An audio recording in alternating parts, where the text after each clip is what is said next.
তো হাইডেনের জলগুলো যেখানে গিয়ে নামবে সেই নদী ঝোড়াগুলো যদি ফুলে ওঠে তাহলে কিন্তু এই জলগুলো বেরোতে একটু সময় লাগে। জল যাচ্ছে, আপনি যেখানে দেখবেন জল নেমে গেছে। এখন কয়েকটা জায়গা আপনি ঘুরে আসুন, সকালে যেটা দেখেছেন এখন সেটা নেই। টানা বৃষ্টিতে জলমগ্ন শহর শিলিগুড়িতে একাধিক ওয়ার্ডের ফলে দলমত নির্বিশেষে সমস্ত ওয়ার্ড কাউন্সিলরদের পাশাপাশি ডেপুটি মেয়র স্বয়ং ওয়ার্ডগুলি তদারকি করছেন। পরিস্থিতি খতিয়ে দেখে কোনো ওয়ার্ডে জল নিকাশির ব্যবস্থার উন্নতি করতে হলে পরবর্তীতে তা করা হবে বলে জানান জঞ্জাল ও অপসারণ বিভাগের মেয়র পরিষদ মানিক দে। তিনি আরও জানান, টানা বৃষ্টির জেরে জোড়াপানি ও ফুলেশ্বরী নদীর জল ফুলে ওঠায় কিছু ওয়ার্ড জলমগ্ন হয়ে পড়ে, তবে বৃষ্টি কমার সঙ্গে সঙ্গেই সেই জল বেরিয়েও যায়। তারপরেও যদি কোনো ওয়ার্ডে জল জমে থাকে তা খতিয়ে দেখে তার সমাধানের আশ্বাসও দেন মেয়র পরিষদ। হ্যাঁ, অ্যাট এ টাইম যদি বৃষ্টি নামে এরকমভাবে, যদি কালকে সারা রাত বৃষ্টি হয়েছে, তো এর আগের দিন হয়েছিল 46.4 বৃষ্টি। আমার মনে হয় কালকে রাত্রে আরও বেশি বৃষ্টি হয়েছে। প্রত্যেকটি ড্রেনের একটা জল ধারণ ক্ষমতা থাকে। আবার দেখুন এখন বৃষ্টি কমে গেছে, এখন অনেক এলাকার থেকে জল নেমে গেছে। আমরাও বিভিন্ন কয়েকটা এলাকা সকাল থেকে ঘুরে বেড়াচ্ছি।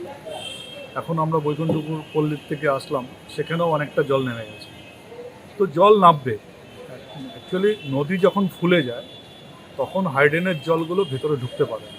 অর্থাৎ মহানন্দা যেহেতু ফুলে গেছে, চোরাপানি ফুলে আছে, সুতরাং আমাদের যে হাইডেনের যে জলগুলো, হাইডেন ক্লিয়ার আছে। আপনি যেটা আগেও বলেছি সেটা এখনও বলছি, আমরা গেল 1.5 বছর ধরে যেভাবে হাইডেনের মাটি কেটেছি, হাইডেনগুলো ক্লিয়ার আছে, কিন্তু হাইডেনের জলগুলো যেখানে গিয়ে নামবে সেই নদী ঝোড়াগুলো যদি ফুলে ওঠে তাহলে কিন্তু এই জলগুলো বেরোতে একটু সময় লাগে।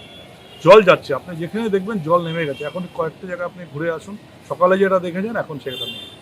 তো সুতরাং আমরা চেষ্টা করছি, আমাদের আরও জায়গাগুলোকে আমরা আইডেন্টিফাই করছি, কোন কোন জায়গা বর্ষার পরে আমরা আবার ড্রাইভ দেবো। গেল বছর যেরকম কিছু জায়গাকে আইডেন্টিফাই করে এবার সংস্কার করেছি, আবার এবারও আমরা কিছু কিছু জায়গা ডেপুটি মেয়র, আপনার বড় চেয়ারম্যান প্রত্যেকে ফিল্ডেই ছিল, সারাদিন ছিল। এখন আমরা এক এক করে, যেহেতু বৃষ্টিটা কমে গেছে, অনেক জায়গায় আমরা খাওয়ার ব্যবস্থা করেছি, তিরপালের ব্যবস্থা করেছি, যে যার বাড়ি দিয়ে জল পড়ছে সেখানে তিরপালের ব্যবস্থা করেছি।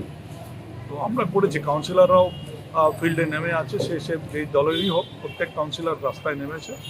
কারণ অ্যাট এ টাইম বৃষ্টিটা অঝোরে বৃষ্টি পড়েছে, যার জন্য বৃষ্টিটা হয়েছে। আবার কমে গেছে, আবার কমেও যায়।